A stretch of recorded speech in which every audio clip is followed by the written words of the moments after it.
Mesdames et messieurs, bonsoir. Nous parlons aujourd'hui dans notre entretien de la rédaction d'une maladie qui constitue un réel problème de santé publique. On parle de 597 000 décès dus à cette maladie en 2023, selon un rapport de l'Organisation mondiale de la santé. Le 25 avril de chaque année, le monde célèbre la journée de lutte contre le paludisme.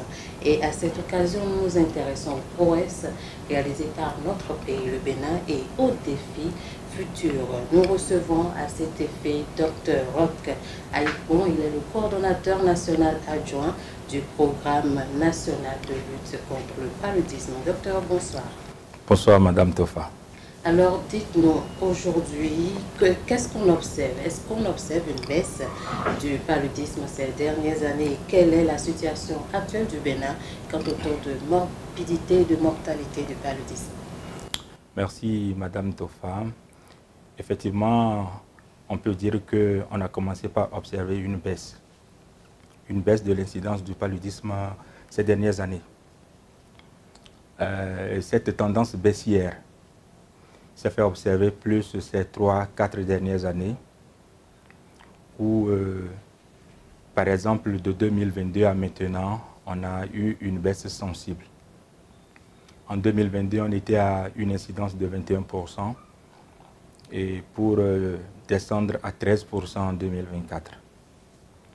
Mais quand on parle de 13%, on veut parler d'environ 1 600 000 de cas. Ce n'est pas peu. Donc des efforts restent à faire.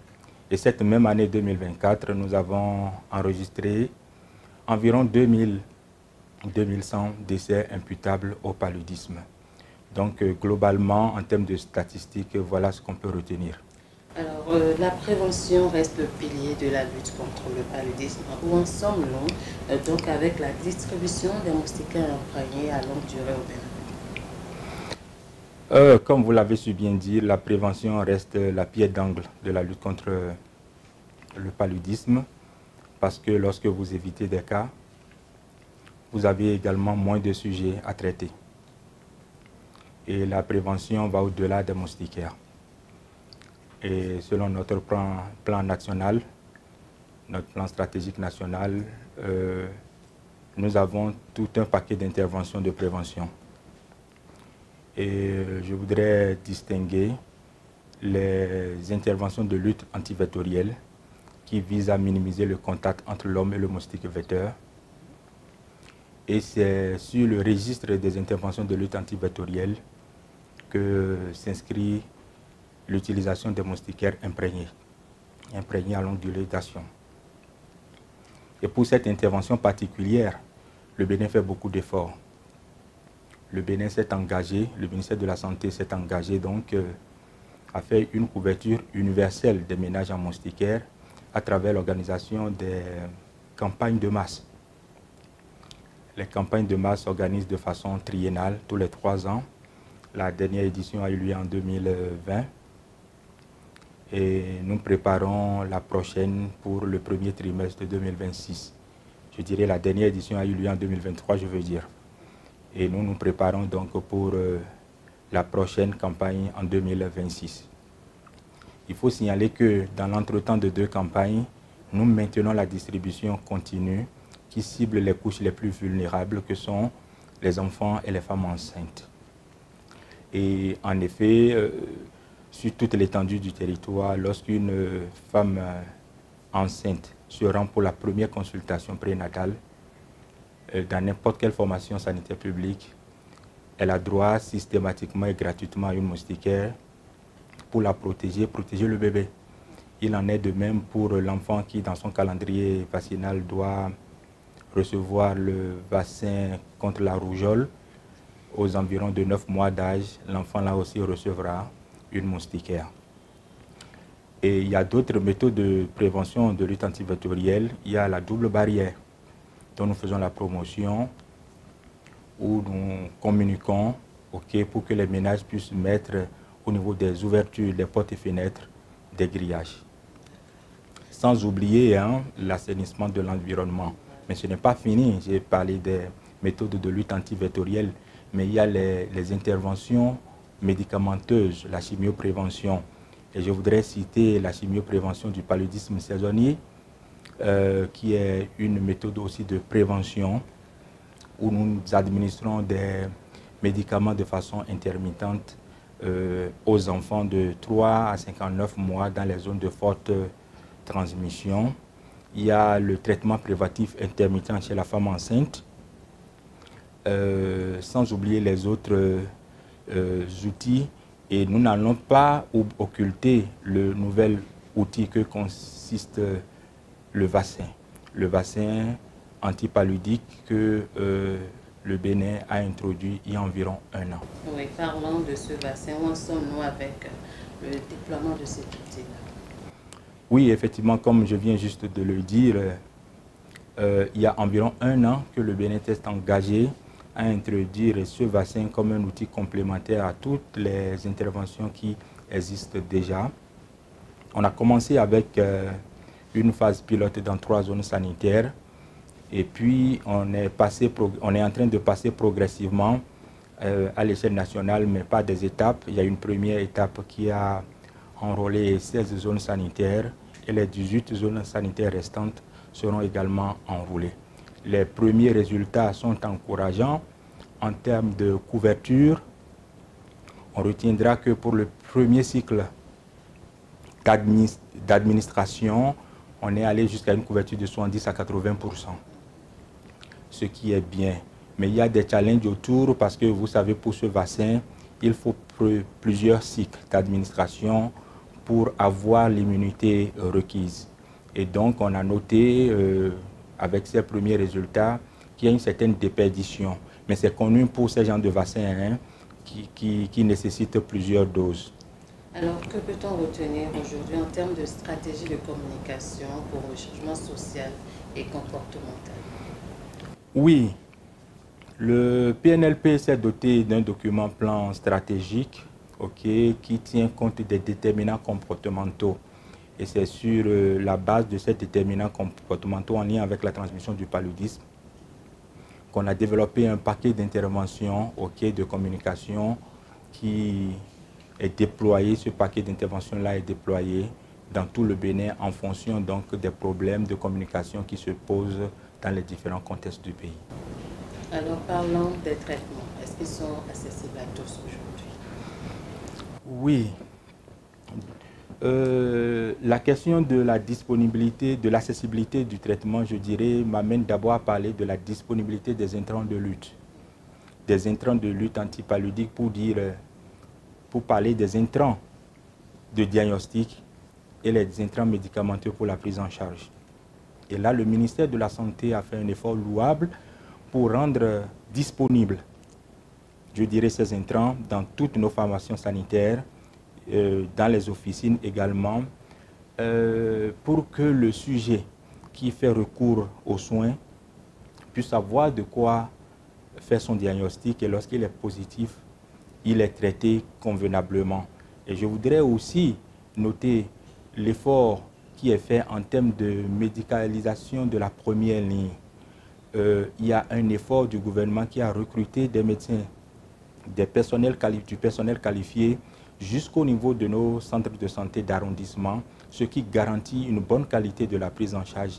Et donc, quand je mets tout ça là dans l'assiette, je répondrai affirmatif que le traitement contre le paludisme est accessible à tous au Bénin. Alors, dans la mise en œuvre de n'importe quel programme, on rencontre des défis. Aujourd'hui, quels sont les obstacles auxquels le PNLP est confronté dans l'éradication du paludisme dans notre pays? Oui, il faut dire que l'élimination du paludisme heurte à plusieurs obstacles. Comme vous l'avez dit, on va peut-être aborder brièvement quelques obstacles majeurs. Et le premier que j'inscris, c'est les contraintes environnementales. Les contraintes environnementales, vous savez, le Bénin se trouve dans le Bénin, comme plusieurs pays, se retrouve dans une zone tropicale, tropicale et subtropicale, qui offre un environnement humide et chaud qui est très favorable au développement du moustique vecteur. Il y a aussi que nous ne pouvons pas occulter l'obstacle que constituent certains facteurs socio-économiques. La pauvreté. Vous savez que la pauvreté entretient le paludisme. Si vous faites l'exercice d'observer un peu la carte de la pauvreté et la carte du paludisme, vous allez voir que ces deux cas sont presque superposables.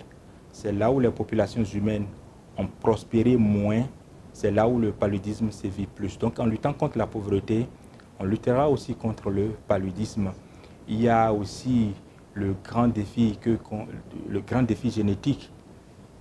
Je veux parler donc des phénomènes de résistance, aussi bien chez le parasite qui sélectionne des résistances contre les médicaments antipaludiques et le vecteur également qui sélectionne des résistances contre les outils de lutte antivectorielle. Donc voilà quelques obstacles majeurs qui freinent l'élimination du paludisme dans notre contexte. Alors, l'OMS s'est fixé pour objectif d'éradiquer, de réduire la charge mondiale du paludisme à 90% d'ici 2030. Est-ce que vous pensez que le Bénin sera au rendez-vous? Oui, Madame Tofa, c'est vrai, 2030, c'est demain. Ouais. 2030, c'est là. Mais nous devons garder le cap. Nous devrons garder le cap, pérenniser les acquis et recourir à des stratégies plus innovantes, plus rationnelles, faire des choix plus rationnels. Et ce n'est qu'à terme que nous allons pouvoir faire le bilan pour voir si les fruits ont tenu la promesse des fleurs. Le thème de l'édition 2025 de la Journée mondiale de lutte contre le paludisme est réinvestir, réimaginer et raviver nos efforts communs pour mettre fin au paludisme. Qu'est-ce que ce thème vous inspire? Oui, ce thème nous inspire un changement de paradigme. Pour inverser vraiment définitivement la tendance, il faut qu'on change de paradigme dans le choix de nos interventions, dans la manière de les mettre en œuvre. Et cela va passer aussi par le recours à des stratégies plus innovantes.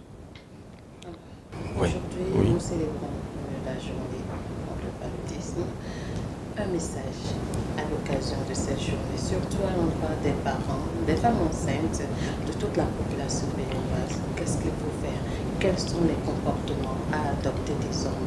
Le rappel de tous les comportements qu'on devait adopter depuis, tout ce qu'il faut faire, les conseils que vous avez à donner.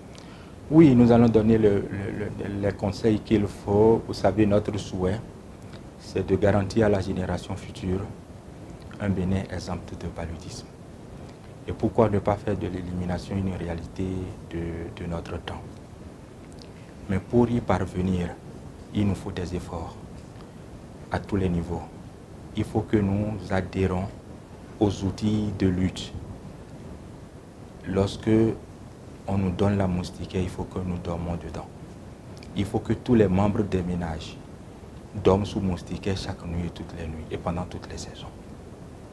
Lorsque le gouvernement fait l'effort de mobiliser des traitements efficaces, le vaccin, il faut que les mères et gardiennes d'enfants adhèrent à ces interventions, amènent les enfants à prendre les doses, les cycles complets pour que les enfants soient immunisés.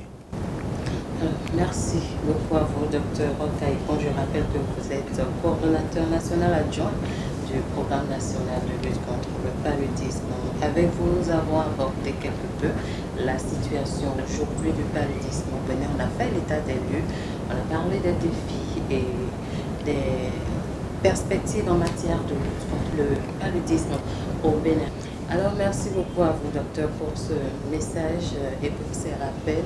Est-ce que vous avez un mot de fin?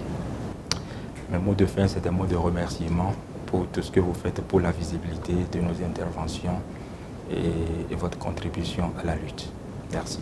Merci de nous avoir suivis.